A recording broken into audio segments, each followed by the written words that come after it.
नमस्कार, मी पंजाब डक. आज आहे 16 एप्रिल 2026 आणि मी माझ्या शेतामध्ये काय झालं, खूप लोकांचे प्रश्न येलेत की हे एल निनो ला निना नेमकं काय.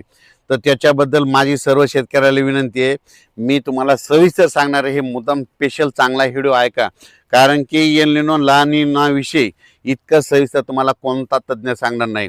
तर तुम्हाला सांगतो, याच्यावर मी खूप अभ्यास केलेला आहे. तर याच्याविषयी मी सांगणार आहे नेमकं एल निनो असल्यावर पाऊस पडतंय का आणि लहान निनाबद्दल पाऊस पडतंय का, याची सविस्तर माहिती ह्या व्हिडिओमध्ये सांगणार आहे. आणि तुम्ही ही निश्चितपणे ऐकावी, कारण की हे काय झालं, तर काय होईल की महाराष्ट्रातले शेतकरी आहेत ते एल निनो म्हणलं की त्यांना वाटायला दुष्काळ पडता आणि ला निना म्हणलं की पाऊस पडणं, असं त्या लोकांच्या मनात भेटी. म्हणून मी हे संपूर्ण व्हिडिओ स्पेशल शेतकऱ्यासाठी सगळ्यांना हे एल निनो नेमकं काय आणि ला निना काय, याचा खरंच पाऊस पडतंय का आणि नाही पडतंय का, ह्याचा सविस्तर तुम्हाला माहिती देणार आहे. म्हणून हे सर्व शेतकऱ्यांनी लक्ष द्यायचं. तर एल निनो आणि ला निना हे दोन मुळातच स्पॅनिश भाषेतील शब्द आहेत. याचा अर्थ नेमका ठाऊक नसला तरी याचा आणि पावसाचा कुठंतरी संबंध आहे असं प्रत्येक जणांना वाटतं. पण एल निनोचं नाव निघालं की दुष्काळ पडणार अशी प्रत्येक जणाच्या मनात भीती आहे, आणि ला निना उद्भवला की पाऊस पडणार आहे असं प्रत्येक जणांना वाटतं. पण यात काय तथ्य हे सगळ्यात महत्त्वाचं जाणून घेणे गरजेचं आहे. म्हणून म्हणतो एल निनोचं शब्दशः मराठीत नाव होतं बाळिशू. बाळिशू हे नाव पडण्याचं कारण की एल निनो ख्रिसमसच्या सुमारास उद्भवतो आणि ला निनाचा अर्थ सुकन्या. सुकन्या म्हणजे कन्या, कन्या म्हणजे लक्ष्मी. ला निना उद्भवला की पाऊस जास्त होतो, लक्ष्मी शेतकऱ्याच्या घरात येते, म्हणून त्याला नाव ला निना. पण ही केवळ घटना नाहीत, नावं नाहीत, तर त्या समुद्रातील आलटून पालटून सुरू राहणाऱ्या दीर्घ अवधीच्या प्रक्रिया आहेत. सोप्या भाषेत सांगायचं झालं तर दक्षिण अमेरिकेमध्ये पेरू देश आहे. पेरू देशाच्या किनाऱ्याच्या पश्चिमेला जो प्रशांत महासागर आहे त्याचं तापमान काय असतं, सरासरी इतकं वाढतं. ही तापमान वाढ हळूहळू प्रशांत महासागराच्या बऱ्याच मोठ्या समुद्रावर पसरते.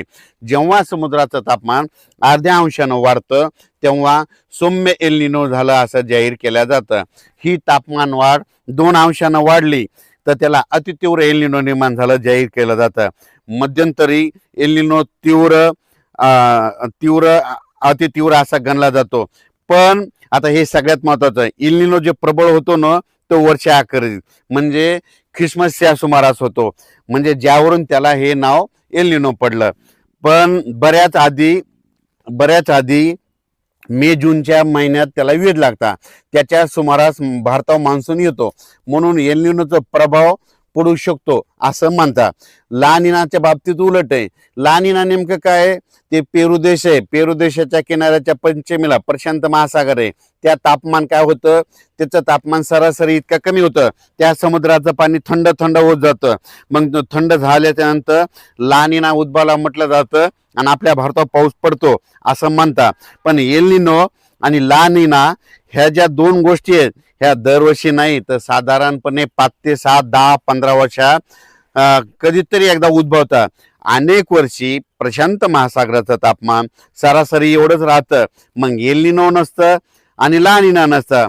या उलट आता संपूर्ण सांगतो, आता हे सांगितले तुम्हाला एक बाजू, आता या उलट सांगतो. नैऋत्य मान्सून हा न चुकता आपल्या भारतावर येतो तो येतो. मान्सून आणि एल निनो अथवा ला निना याचा सरळ संबंध, घनिष्ठ संबंध लावता येत नाही. एल निनो असो या नसो, दरवर्षी मान्सून आपल्या भारतावर येणार हे नक्कीच आहे. म्हणून भारतीय मान्सूनच्या प्रक्रियेत पाऊस येण्यासाठी उत्तर गोलार्धातील संपूर्ण युरोशिय खंड आणि दक्षिण गोलार्धातील हिंद महासागर याचा सहभाग असतो. म्हणून या विस्तीर्ण प्रदेशातील वातावरणाचा पावसावर फरक पडतो. त्याच्यानंतर हिंद महासागराचं तापमान सर्वत्र सारखं नसतं. पूर्व आणि पश्चिम भागातील तापमानामध्ये जी तफावत असते तिचा प्रभाव मान्सून पडतो. त्याच्यानंतर तिबेटच्या उंच पठारावरील हवामानाचा भारतीय हवामानावर परिणाम होतो. हिवाळ्यामध्ये हिमालयात जी पर्वतीय क्षेत्रामध्ये जी हिमवृष्टी होतो, जो बर्फ पडतो, त्याचा प्रभाव मान्सूनवर होतो. मध्य आणि उत्तर भारतातील आताचं जे उन्हाळ्यातलं जे तापमान आहे त्याचा मान्सूनवर प्रभाव पडतो. तरी पण काय झालं, हल्लीच्या काळी जे सगळे जे हवामान शास्त्रज्ञ आहेत याच्याकडे दुर्लक्ष करायला आहेत आणि फक्त एल निनोशीच बोलायचं आहेत. म्हणून मी म्हणतो भारतीय मान्सून जणू एल निनोच्या हातची कटपुतली आहे आणि एल निनो हा मान्सूनचा एकमेव सूत्रधार आहे असं सगळ्यांना वाटतं, पण वास्तविक पाहता परिस्थिती तशी नाही. एल निनो जणू काय मान्सून आपल्या मान्सूनचा एकमेव सूत्रधार आहे असं वाटायला. पण आता मी हे झाले मागचं जे सांगितलं सगळं विज्ञानाची भाषा, आता शेतकऱ्याच्या भाषेत समजून सांगतो. एल निनो उद्भवतो तर तुम्हाला एक सांगू इच्छितो की आपले इंग्रजी महिने कधी सुरू होतात, जानेवारीला वर्ष सुरू झालं, पाऊस जूनमध्ये आला. एल निनो उद्भवायला डिसेंबरमध्ये, म्हणजे जानेवारी वर्ष सुरू झालं, जूनमध्ये पाऊस आला आणि एल निनो कधी उद्भवतो, डिसेंबरमध्ये. मग तुम्हाला एक सांगतो, ज्यावेळेस एल निनो उद्भवणार आहे ना त्याच्या आधी आपल्या भारतात पाऊस आधीच निघून गेलेला असतो. मग भारतामध्ये पाऊस कधी होतो, जून ते सप्टेंबरमध्ये, आणि डिसेंबरमध्ये एल निनो उद्भवतो. म्हणून तुम्हाला सांगतो याचा घनिष्ठ संबंध लावता येत नाही. पण काय झालं की बरेच हल्ली तज्ज्ञ अभ्यास न करता इतर गोष्टीचा अभ्यास करावा लागतं. मग ह्या उन्हाळ्यामध्ये आता हे जे आता ऊन आहे, आता हे मार्च एप्रिल मे मध्ये आपला मध्य आणि उत्तर, म्हणजे उत्तर भारताकडे ऊन कसं आहे, इकडं मध्यमध्ये कसं ऊन आहे, पश्चिमेकडे कसं ऊन आहे, त्याच्यावर अवलंबून असतं.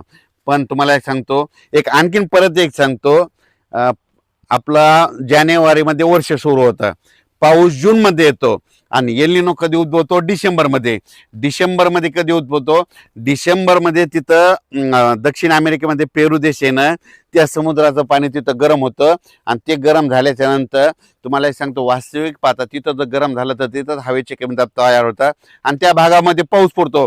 पण त्या डिसेंबर महिन्यामध्ये आपल्या इकडं थंडी असते, मग इकडलं बाष्प तिकडे जरी गेलं तर त्याचा काही संबंध येत नाही. म्हणून म्हणतो एल निनो असो या नसो, दरवर्षी मान्सून जूनमध्ये येणार ते येणार, येतो भारतात, हे गणित वर्ष लिहून ठेवायचं. फक्त काय झालं, पाऊस 4 महिने, थंडी 4 महिने, उन्हाळा 4 महिने, हे झाले 3 ऋतू. पण ह्या काय झालं, वाढत्या तापमानामुळं, ग्लोबल वॉर्मिंगमुळं निसर्ग 22 दिवस पुढे सरकला, थंडी 22 दिवस पुढे सरकली, उन्हाळा 22 दिवस पुढे सरकला. लहान मुलाला जर विचारलं ना पाऊस कधी येतो, तो म्हणतो 7 जूनला येतो. पण आता यापुढे एक गोष्ट लक्षात घ्या, 7 जूनला येतो ना, हे ऊन तापल्यामुळे, हे निसर्गाच्या वाढत्या तापमानामुळं काय झालं, 22 दिवस पुढे सरकाला. मग त्या 7 जूनमध्ये 22 मिसळा. दरवर्षी कधी महाराष्ट्रात पाऊस येणार, आता यापुढे माझी म्हणणं आहे, कोणालाच विचारायचं नाही, मला सुद्धा विचारायचं नाही.